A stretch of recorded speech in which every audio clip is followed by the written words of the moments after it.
Alors l'enfant intérieur, qu'est-ce que c'est? On peut dire en fait, pour résumer, que l'enfant intérieur, c'est celui qui réside, présent et vivant à l'intérieur de nous, en fait. Alors l'enfant intérieur, il y a plusieurs aspects. C'est une partie de nous-mêmes, en fait, qu'on va avoir, qu'on va garder, qui va être présente tout au long de notre vie, et puis qui se résume en l'enfant qu'on a été, c'est-à-dire que c'est vraiment les souvenirs d'enfant qu'on a eu, les souvenirs d'enfance, l'adolescent qu'on a été aussi à certains moments, et puis également l'enfant qu'on a rêvé d'être, c'est-à-dire, ça c'est en termes d'imaginaire. On a tous, quand on était enfant, rêvé d'être comme ci ou comme ça, d'avoir telle ou telle compétence. Et puis, en fait, ce n'était pas tout à fait comme ça que ça se passait, bien évidemment. On avait tous des rêves, des envies. Et donc, l'enfant intérieur, c'est celui qu'on a été, le souvenir de celui qu'on a été. C'est l'enfant qu'on a rêvé d'être. Et puis, tout ça, c'est aussi très coloré de tous les événements de notre vie, en fait, toutes les expériences bonnes ou mauvaises qu'on a pu avoir. Tout ça va se mélanger d'une certaine façon, ça fait une sorte de cocktail, et puis ça va finalement déterminer l'enfant intérieur, c'est-à-dire cette part à l'intérieur de nous, c'est un espace psychique en fait, cette part à l'intérieur de nous qu'on va avoir et qu'on va porter en nous. Alors, c'est vrai que ça fait très longtemps maintenant qu'on sait que les événements de l'enfance, notamment, vont venir marquer l'adulte qu'on va devenir. C'était Françoise Dolto qui disait que tout se joue avant 3 ans. Ça fait depuis les travaux de Freud qu'on sait que tous les éprouvés d'enfants, voire de petits-enfants, de bébés même si on ne s'en souvient pas consciemment, c'est quelque chose qui est présent à l'intérieur de nous. Et puis, ça va venir du coup colorer un peu et avoir des répercussions sur notre vie future d'une certaine façon, sur notre façon d'être en lien avec le monde et puis aussi sur notre façon d'être en lien avec les autres. De la même façon maintenant, pour ceux qui auraient besoin de se rassurer entre guillemets, dans des choses un peu plus dures, même les neurosciences, donc des choses très objectives, maintenant peuvent prouver d'une certaine façon que ce qu'on vit pendant l'enfance peut avoir des répercussions sur notre cerveau et sur le développement de notre cerveau. Par exemple, les enfants qui ont vécu des choses difficiles dans leur enfance, devenus adultes, en fait, ils vont avoir une structure neuronale qui va être un peu modifiée, avec certaines zones du cerveau qui ne vont pas se développer, ou au contraire qui vont trop se développer. Donc voilà, ça prouve bien que finalement, ce qu'on vit, même à partir du moment où on est in utero d'une certaine façon, c'est quelque chose qu'on va porter à l'intérieur de nous. Alors l'enfant intérieur, en fait, il désigne, on peut dire, cette part enfantine qu'on a à l'intérieur de nous. C'est pour ça qu'effectivement, il y a souvent de la légèreté, des choses un peu légères. Et puis ça vient aussi dire quelque chose de notre partie infantile, les deux. Alors notre vie actuelle, donc, elle dépend en partie, pas totalement, mais elle dépend en partie de la relation qu'on va avoir avec cette partie-là de nous-mêmes. Et puis, donc, comme je disais, c'est aussi colorer des événements marquants de notre vie, c'est-à-dire des expériences bonnes ou mauvaises qu'on va avoir. Et finalement, tout ça, on va le garder à l'intérieur de nous. Et la particularité de l'enfant intérieur, de cette part-là de nous-mêmes, en fait, c'est que les choses gardent leur intensité et gardent aussi leur immédiateté. C'est-à-dire qu'il y a certaines parties de nous qui, du coup, vont rester très actives, très vivantes, très présentes, alors que c'est des événements très anciens qu'on a pu vivre, par exemple. Donc voilà, ça garde vraiment son intensité et son immédiateté, comme si les choses étaient arrivées hier, un peu, on pourrait dire. Alors à tout ça, parce que les choses ne sont pas si simples que ça, à tout ça, on pourrait aussi rajouter la part transgénérationnelle. Ça veut dire que finalement, notre enfant intérieur, c'est aussi en partie l'enfant intérieur de nos parents, et puis c'est aussi en partie l'enfant intérieur de nos grands-parents, etc., etc. Et on peut remonter comme ça un petit peu loin dans la lignée familiale. Donc voilà, cette part-là aussi, cet inconscient familial-là, il vient aussi d'une certaine façon avoir des impacts sur cette partie-là de nous-mêmes. Donc la caractéristique de l'enfant intérieur, en fait, c'est qu'il a envie d'être entendu par l'adulte qu'on est devenu. Et alors, dans la réalité, on s'aperçoit que ce n'est pas toujours le cas. Pas toujours le cas parce qu'il y a quelque chose qui est venu comme ça un petit peu nous modifier nos envies, modifier nos désirs, nos pulsions, on pourrait dire. Et c'est l'éducation. Alors, bien évidemment, un enfant, il a besoin d'être éduqué. Il a besoin qu'on lui dise, voilà, ça c'est possible, ça c'est pas possible. Il a besoin qu'on l'aide à grandir. Mais à côté de ça, en fait, l'éducation que l'enfant va recevoir va venir d'une certaine façon, à certains moments, formater un peu, va venir du coup enlever un peu de légèreté, justement, enlever un peu de spontanéité à certains moments. Et du coup, l'éducation, voilà, l'éducation qu'on a reçue de nos parents, et puis aussi l'éducation qu'on a reçue de nos éducateurs, c'est-à-dire l'école, etc., la société en général, elle va venir du coup modifier ce qu'on est profondément, ce qu'on est de façon authentique et de façon essentielle. Et du coup, voilà, ça c'est aussi une part importante à retenir, c'est que du coup, on va être modifié, on va être formaté et on va perdre un petit peu de notre nature authentique et de notre nature créative et vivante. Alors en fait, avec ce formatage-là, on s'aperçoit que finalement, beaucoup de souffrances sont finalement le fruit de cette adaptation. Et puis à certains moments de cette hyper-adaptation, c'est-à-dire que tout est dans la vie histoire d'entre-deux, c'est-à-dire que bien évidemment l'éducation c'est important et on en a besoin. Maintenant, quand les contraintes extérieures elles sont trop importantes, finalement on s'aperçoit que l'enfant qu'on a été, il a été obligé de s'hyper-adapter. Donc tout est histoire de niveau en fait. Et donc quand on est dans une sorte d'hyper-adaptation, alors à ce moment-là, du coup, ça vient vraiment impacter notre moi authentique et ce processus d'adaptation et d'hyper-adaptation. C'est finalement un des obstacles majeurs à la réconciliation qu'on peut avoir avec son enfant intérieur, avec cette partie-là de nous-mêmes. En fait, on s'en éloigne d'une certaine façon. Et finalement, tout le travail thérapeutique, ça va être de pouvoir se rapprocher, de pouvoir retrouver cette part-là de nous-mêmes, authentique, vivante à l'intérieur de nous. Et donc, ça va être un peu tout un processus, on le verra après, donc le processus de guérison, qui passe du coup par plusieurs étapes. Donc finalement, on s'éloigne comme ça de notre véritable nature. On pourrait dire que finalement, on se construit une sorte de faux moi. On parle de faux self d'une certaine façon. Et du coup, on s'éloigne de ce qu'on est vraiment de façon très profonde. Alors pour vous donner un exemple, on pourrait dire par exemple un petit garçon qui pourrait être assez sensible naturellement de par son caractère. Et puis, parfois, un petit garçon qui est sensible, c'est dans certaines familles assez mal accepté, parce que, voilà, tu vas pas te mettre à pleurer, ah tiens, tu pleures encore, voilà, des choses comme ça, un petit garçon, ça pleure pas, etc., quoi.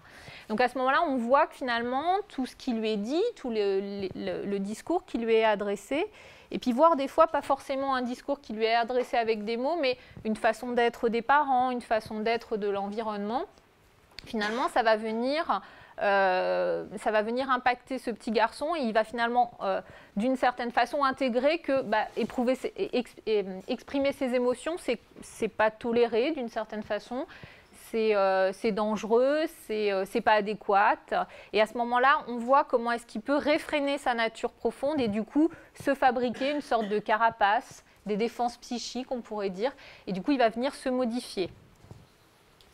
Donc souvent, la souffrance qu'on peut avoir, elle est vraiment liée à ça, c'est-à-dire à cette façon de faire, c'est-à-dire au fait que finalement, pour être accepté par les gens de notre entourage, et notamment les gens qui nous sont proches, souvent les gens qui nous aiment, c'est-à-dire notamment nos parents, les personnes qui nous sont intimes, on va finalement finir par se modifier et accepter d'être une personne qu'on n'est pas véritablement profondément.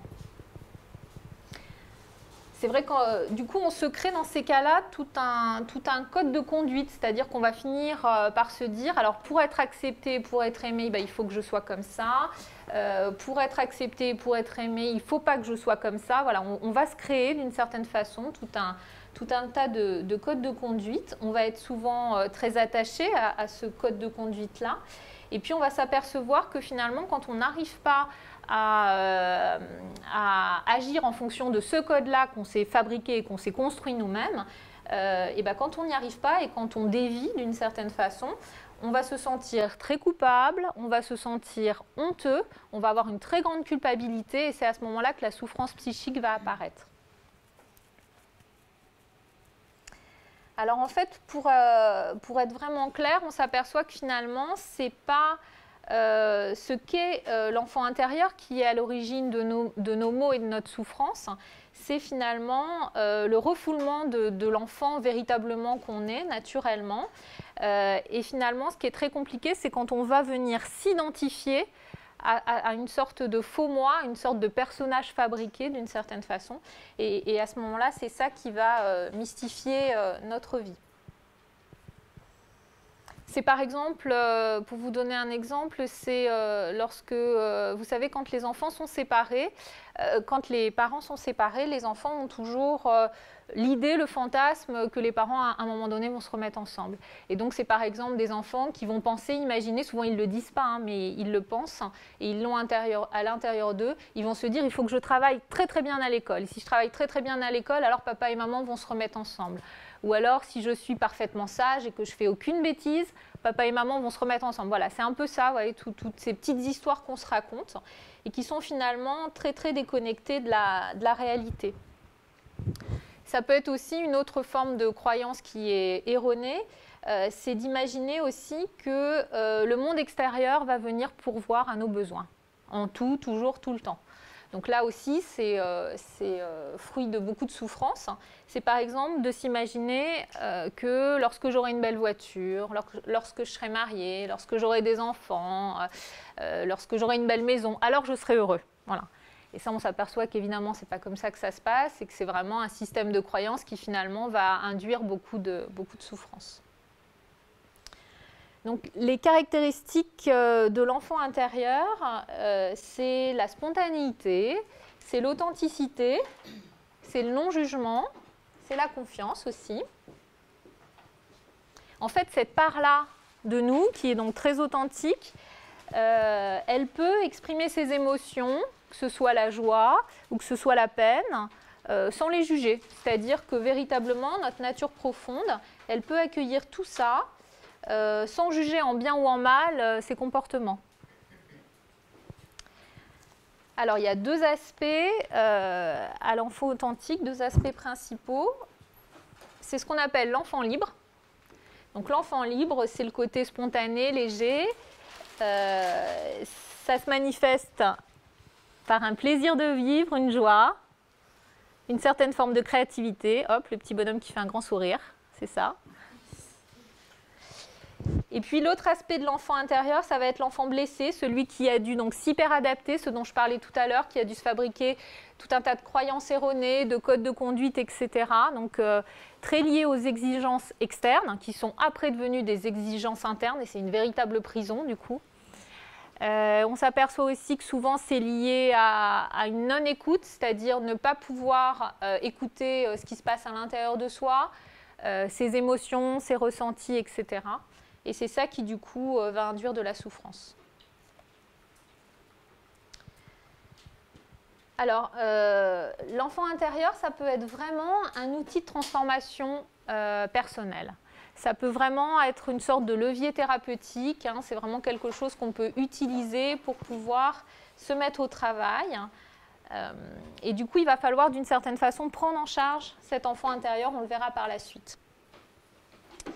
Donc, quand on arrive à faire ça, quand on arrive véritablement du coup à se reconnecter à son enfant intérieur, ça permet aussi de se connecter à son véritable moi, ça permet de se libérer de la pression sociale, ça permet d'évacuer un peu les mécanismes de défense psychique, et ça peut être véritablement une clé de guérison. La grande difficulté, en même temps tout l'intérêt et l'attrait de la chose, c'est qu'il va falloir en fait...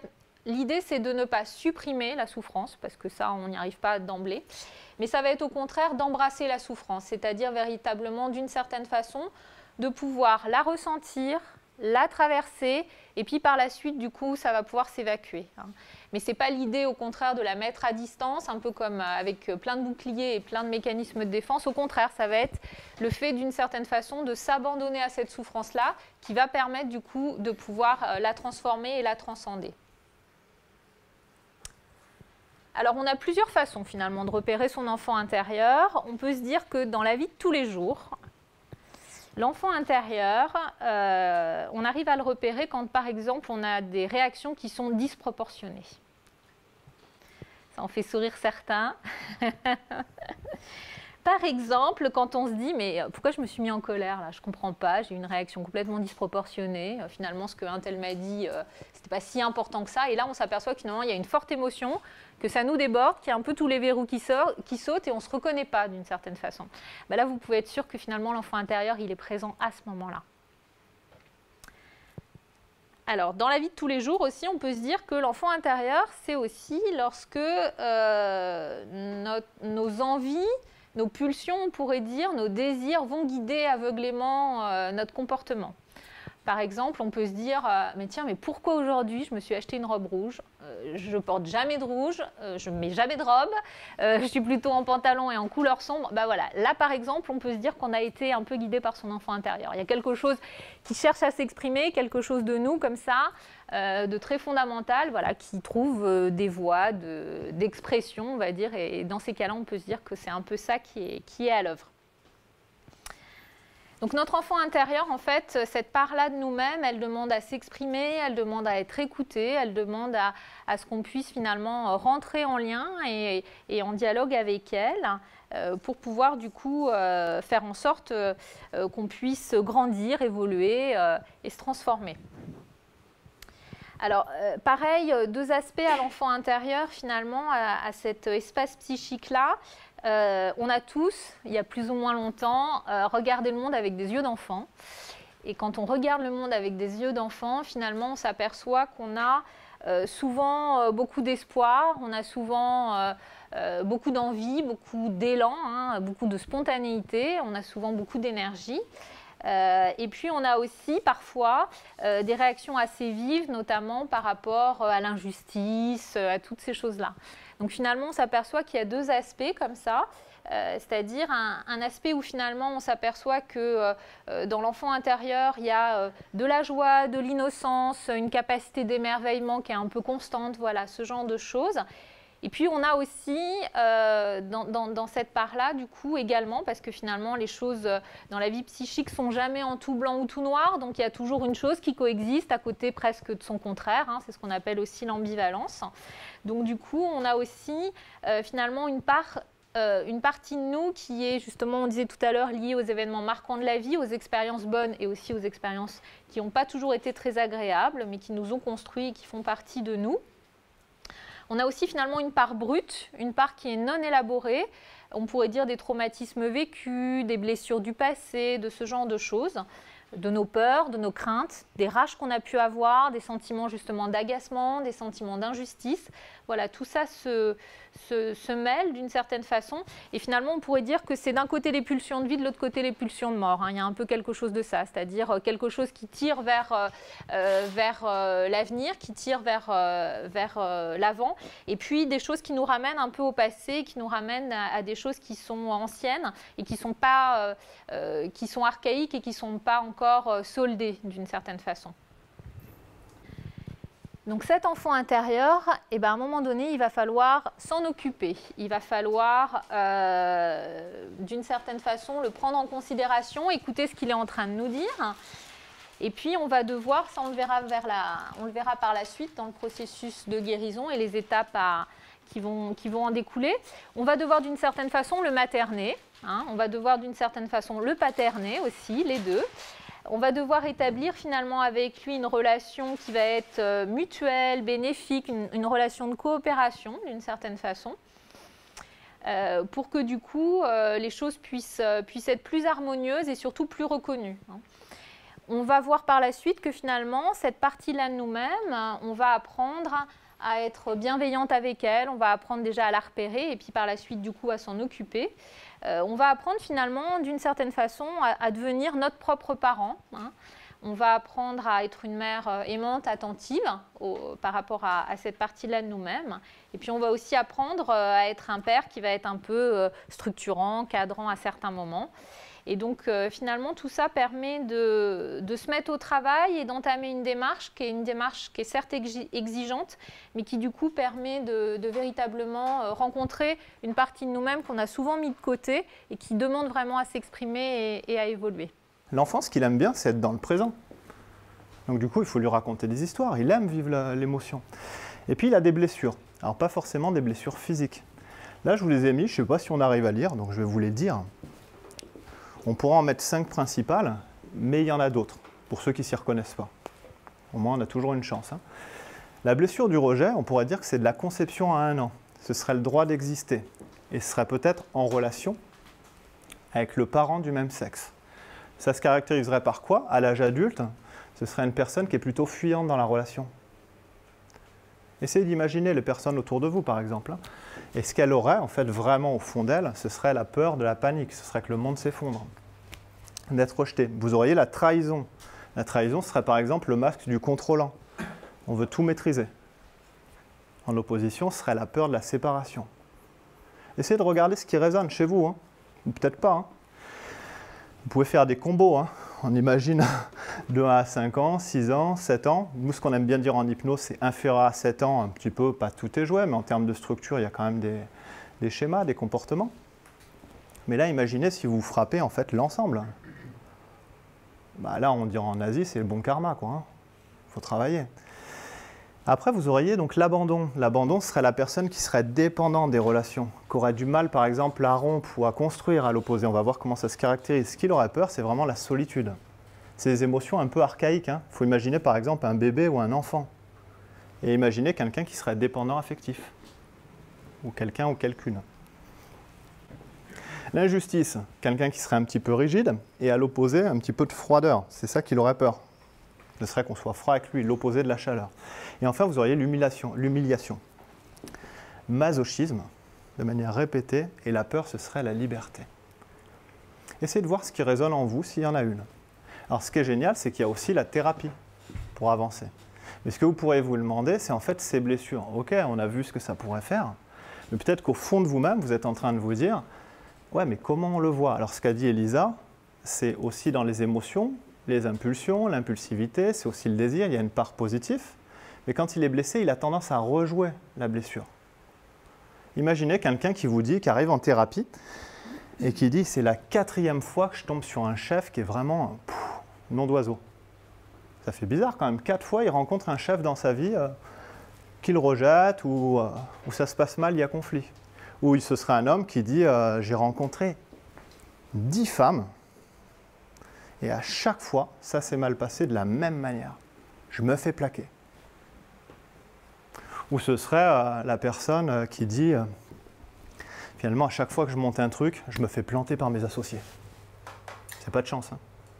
Et donc là, on pourrait se dire, nous, quand on écoute, en thérapie, ou même à la vie, hein, c'est qu'est-ce qui se passe dans la personne. Quand il y a un mécanisme, on va dire que ça, c'est l'inconscient.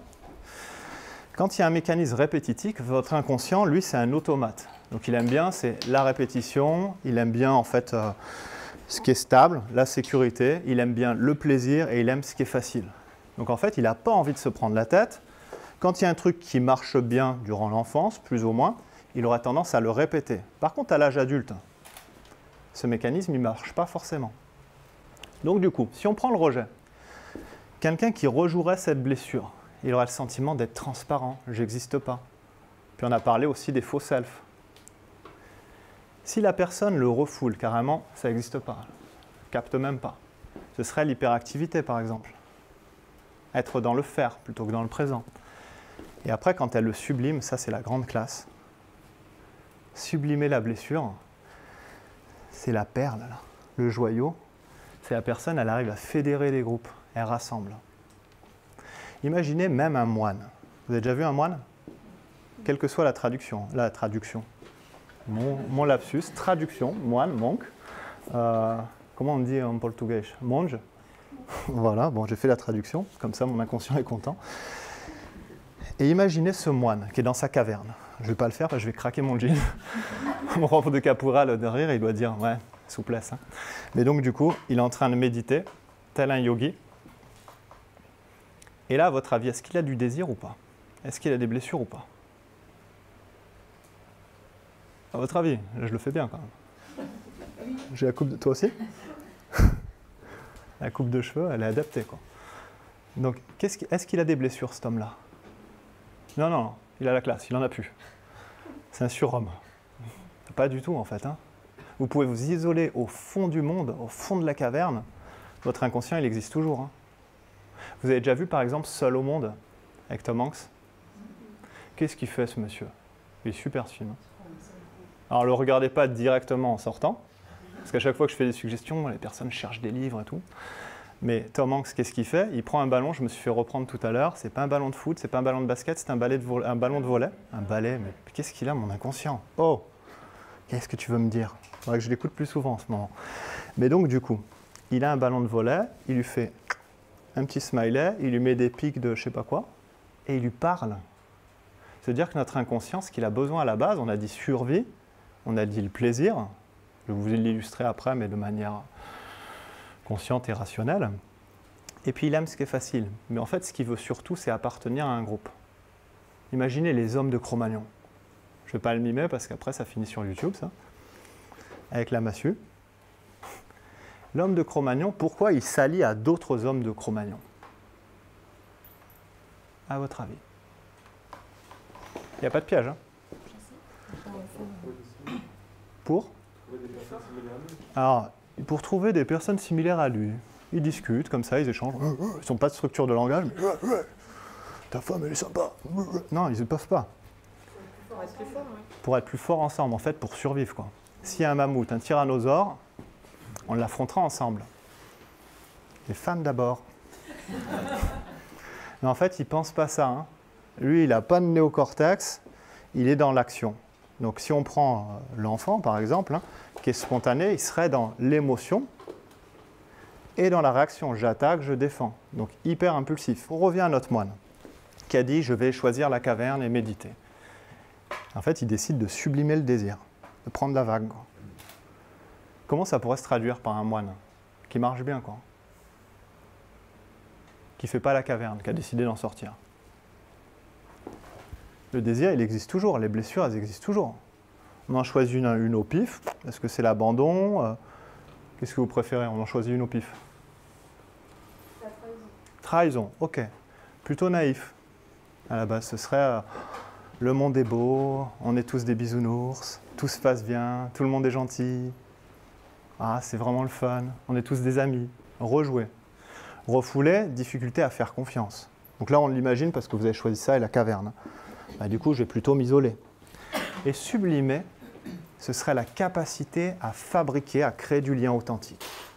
Ce serait un vrai magicien, quoi. Quelqu'un de vraiment bienveillant et authentique. On dit congruent, en accord avec ses valeurs. Du coup, ça pourrait être un moine qui écrit plein de livres, qui fait plein de conférences, qui parcourt le monde. Il pourrait y en avoir plein. Ou ça pourrait être quelqu'un, en fait, qui donne des enseignements dans une église. Ou dans le temple des Pouipouis. C'est une tribu. En fait, tout est possible, mais ça veut dire qu'il sublimerait son désir. Regardez où vous en êtes, vous, avec vos blessures. Vraiment en termes d'introspection. Est-ce que vous sublimez? Est-ce que vous rejouez? Ou est-ce que vous refoulez? Pour aller plus loin, pour ceux qui n'avaient pas trouvé la leur, je vous en donne au cas où. Au moins, je ratisse large. Maltraitance, ne levez surtout pas la main, parce que derrière, il y a des caméras quand même. Non-reconnaissance, enfant roi. Si vous voulez, en off, on discute ce que c'est. L'enfant sorcier. Les fils de psy, les fils de coach, les fils de médecins, les fils de psychiatres, les je sais tout, quoi. Et du coup, l'enfant sorcier, il va se dissocier, il va analyser et interpréter l'univers de manière rationnelle et froide. Il ne craint rien, il ne lui arrive rien.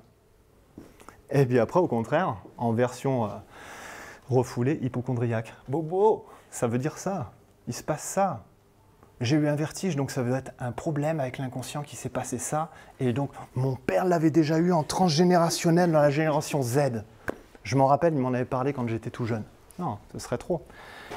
Et puis après, ce serait la personne qui fait du développement personnel, qui est plutôt dans un chemin de sagesse. Donc là, on pourrait avoir aussi un moine, hein, ou un prof de Kundalini, ou une prof de Kundalini, ou en fait une artiste peintre, ou je sais pas, ça dépend. Puis après, vous avez deux blessures que j'ai rajoutées. Ce serait l'impuissance, qui est liée à la partie masculine. Même si on a une femme, il y a une partie masculine, et même si on a un homme, on a une partie féminine. Un yin et un yang. Culpabilité, la faute. Si on revient dans le best-seller, le Jardin d'Éden. Suggestion du papa symbolique. Attention, les petits loups, tout se passe bien si vous bouffez cette pomme.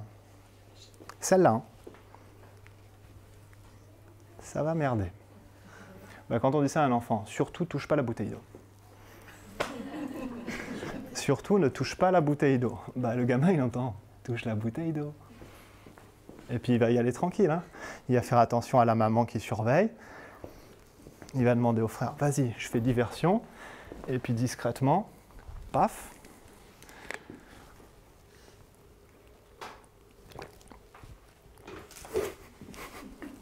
Comment boire discrètement. Il repose ça, les éclairs, les tornades, tout se déchaîne.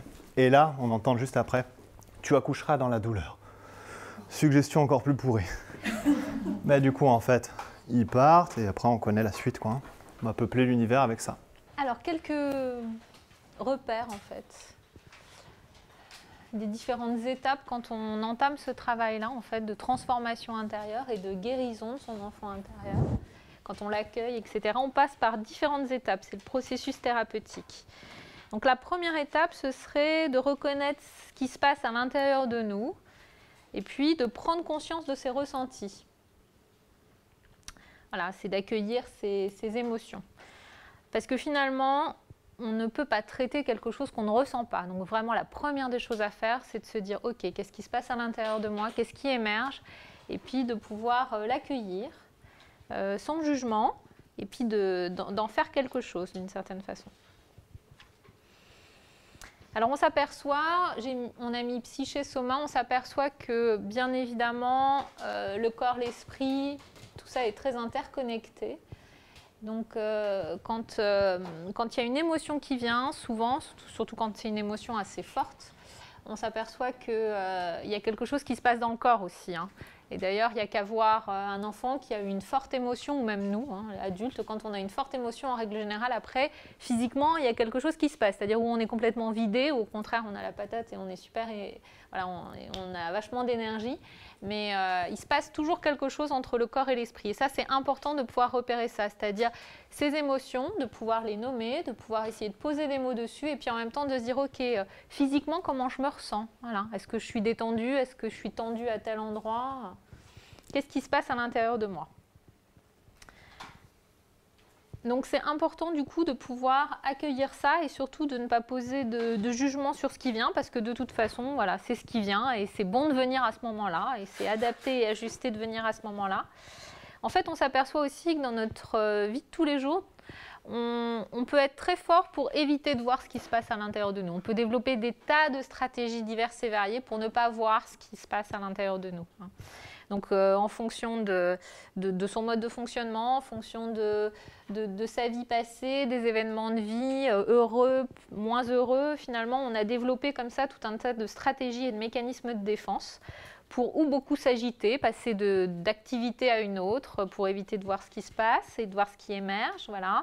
On peut à certains moments avoir un peu envie de s'anesthésier, un peu comme ce qui s'est passé pour Georges, c'est-à-dire se mettre à boire ou à consommer des tas de substances pour éviter du coup qu'il y ait quelque chose qui puisse émerger. On peut aussi finalement consommer ou passer d'une relation à une autre pour ne jamais être seul, etc. Enfin voilà, on a tous connu ça plus ou moins. Et on peut beaucoup se leurrer d'une certaine façon et du coup mettre beaucoup de choses en place pour éviter de voir ce qui se passe à l'intérieur de nous. Donc c'est en même temps une démarche qui est très courageuse, qui est très authentique et qui demande en même temps de la persévérance. Il y a vraiment quelque chose d'un effort à faire dans la continuité pour finalement pouvoir regarder en soi et puis traiter et faire quelque chose avec ce qui vient. La deuxième étape, pour du coup accueillir cet enfant intérieur, c'est-à-dire ce qui se passe à l'intérieur de nous, les émotions, etc., ce serait de réagir en adulte bienveillant. C'est-à-dire, une fois que l'émotion elle a été reconnue, identifiée, acceptée, ce serait d'en faire quelque chose, d'aller s'y coltiner. À un moment donné, de toute façon, la vie fait qu'on est bien obligé de faire avec ce qu'on a là. Et puis, on le sent bien. Je disais tout à l'heure, pour Georges, il y a eu vraiment un moment de bascule au moment quand il est devenu grand-père. Pour Louise, c'était plutôt une séparation avec son petit ami. Enfin, voilà, il y a des moments comme ça dans la vie où, de toute façon, on sait que c'est un point de non-retour et qu'on va être obligé de faire avec. Il y a un moment donné, on se dit, on n'a qu'une chose à faire, c'est d'aller se coltiner à tout ça. Donc c'est vrai qu'à certains moments, c'est bien de pouvoir être accompagné pour pouvoir le faire dans une relation thérapeutique, parce que tout seul, ça peut être parfois compliqué, et puis tout seul, on peut bien se leurrer aussi. Tout seul, on peut interpréter, un peu comme ça nous arrange, etc. On peut un peu se raconter des petites histoires. Donc d'avoir quelqu'un qui est extérieur, dans le transfert, etc. Du coup, ça permet d'avoir un autre son de cloche qui est des fois pas toujours très agréable à entendre. Donc, on peut se poser des questions à ce moment-là, et se dire, quand il y a une émotion qui vient comme ça, on peut finalement interroger son enfant intérieur, encore une fois, interroger cette part de soi-même qu'on a à l'intérieur de soi, et se dire, ok, qu'est-ce qu'il est en train de se passer pour toi en ce moment, On disait tout à l'heure, voilà, une vive émotion, etc. On peut se dire, ok, voilà, qu'est-ce qui se passe? Qu'est-ce que tu ressens précisément, voilà. Et puis on peut aussi se poser la question de quoi tu as besoin en ce moment, quand il y a des choses comme ça qui émergent. Alors ces questions-là, en fait, elles sont juste des sortes d'outils en fait, pour vous aider à pouvoir porter une attention plus soutenue à votre intériorité. C'est surtout ça qui est important, c'est-à-dire que d'un espèce de gros magma indifférencié à l'intérieur, on arrive vraiment par un travail précis de discernement à dire ok, là je pense que c'est ça, là dans telle situation je pense que c'est plutôt ça qui émerge, là il y a ça, etc. Et en fait, on essaie d'aller à l'essentiel, c'est un peu comme, on va à son noyau dur d'une certaine façon. Donc c'est un peu comme si on enlevait les couches de l'oignon, comme ça on en enlève une, et puis au bout d'un moment on voit qu'on arrive vraiment à un noyau dur et du coup à quelque chose qui est plus authentique en nous. Donc la troisième étape, ce serait de dialoguer avec son enfant intérieur et d'être plus attentive à ses besoins.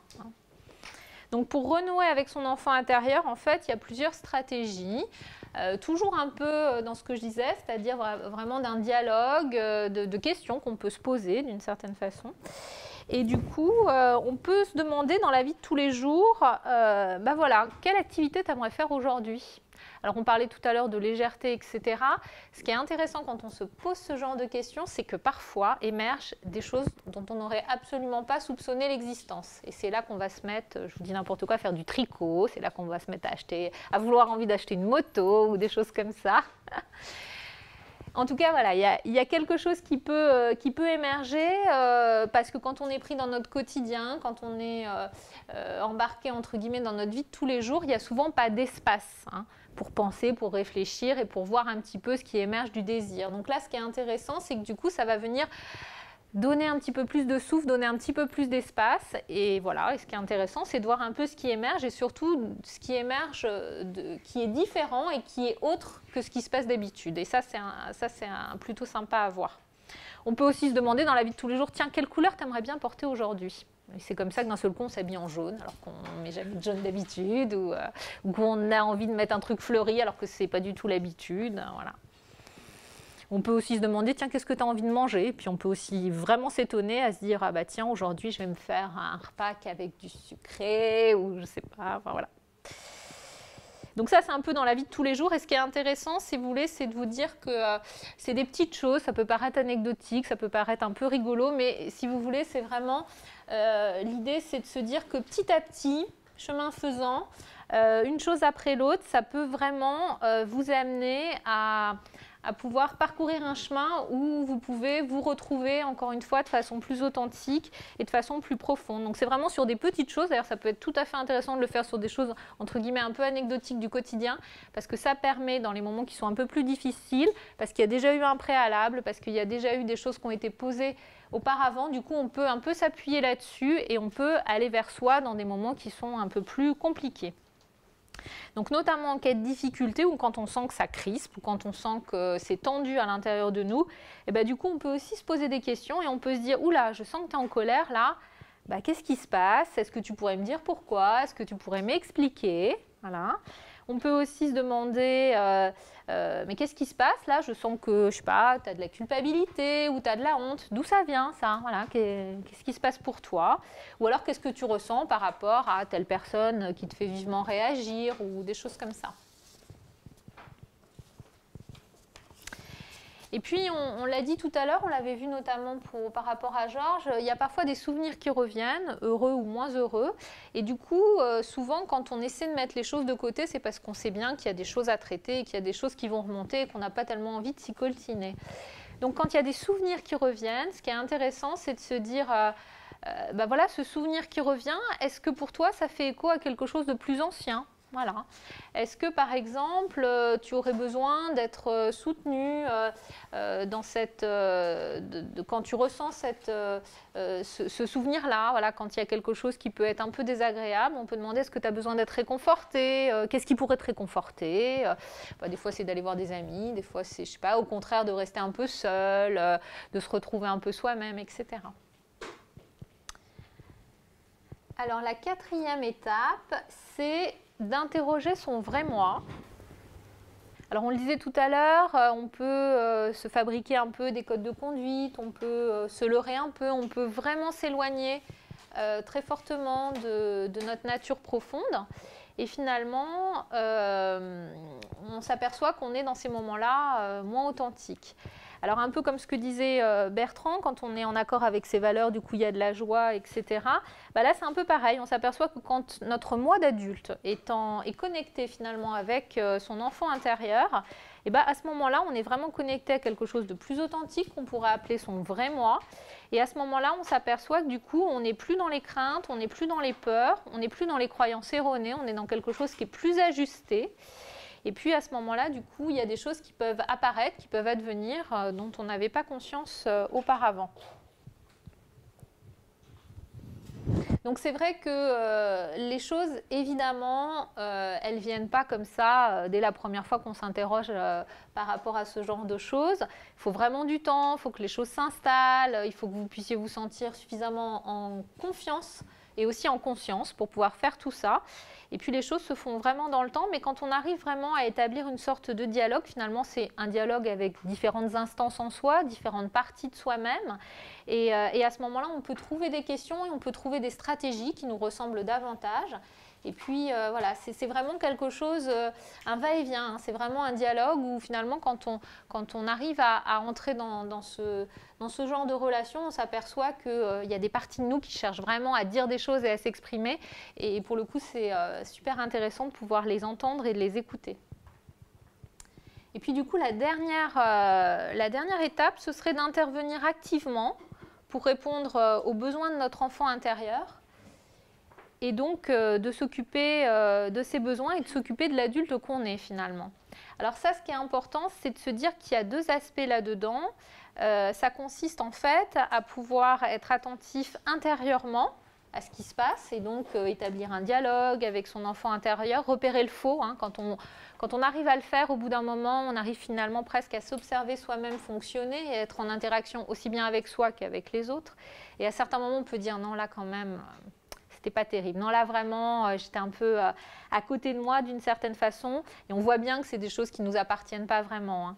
Donc à ce moment-là, voilà, intérieurement, c'est bien d'avoir ce dialogue-là et puis aussi extérieurement, c'est-à-dire de façon très concrète, quand on repère ces choses-là, c'est-à-dire quand on repère qu'à un moment donné, là on voit bien qu'on n'est pas tout à fait ajusté avec ses valeurs, etc., alors on a l'obligation morale de faire autrement, de se poser, de se dire ok, je me pose, stop, qu'est-ce que je fais avec ça, qu'est-ce que je fais avec cette chose-là qui émerge, et du coup on a vraiment l'obligation morale parce qu'on est véritablement dans un engagement qui est finalement face à soi-même, hein, mais c'est souvent les plus importants.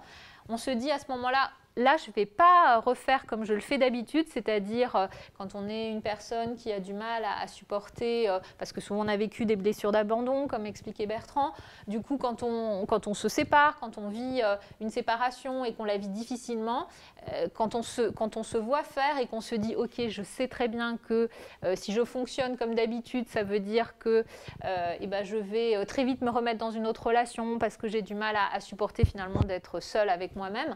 Alors là, on a l'obligation de se dire ok, stop, comment je fais? Et à ce moment-là, on arrive finalement à se décentrer et à faire les choses un peu différemment et un peu autrement. Et c'est ça qui finalement permet d'évoluer. Donc voilà, c'est différentes étapes. Encore une fois, les choses ne se font pas du jour au lendemain. Il faut vraiment rentrer dans un processus, il faut vraiment rentrer dans quelque chose qui se fait de façon vraiment progressive. Quand on arrive à le faire, on peut vraiment être fortement étonné de ce qui émerge, encore une fois, de ce qui advient. Et vraiment, je vous encourage, hein, si vous le souhaitez, si vous vous sentez de faire ce travail-là, de pouvoir le faire. Alors, ou de pouvoir commencer à le faire tout seul. À certains moments, comme je disais, on a besoin d'être vraiment accompagné pour faire ça, parce que où on peut se leurrer, ou des fois on a du mal à décoder des choses.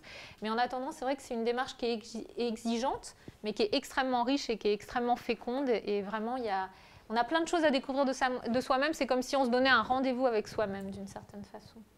Merci à vous. Nous, ce qu'on fait quand on reçoit en thérapie ou quand on forme, c'est qu'on va travailler sur les croyances qu'a reçues l'enfant intérieur pour lui permettre d'évoluer. Ces fausses croyances, ces croyances erronées. Donc commencez à travailler sur vos valeurs, vos perceptions, et je vous souhaite de vivre plus heureux. Bravo à vous.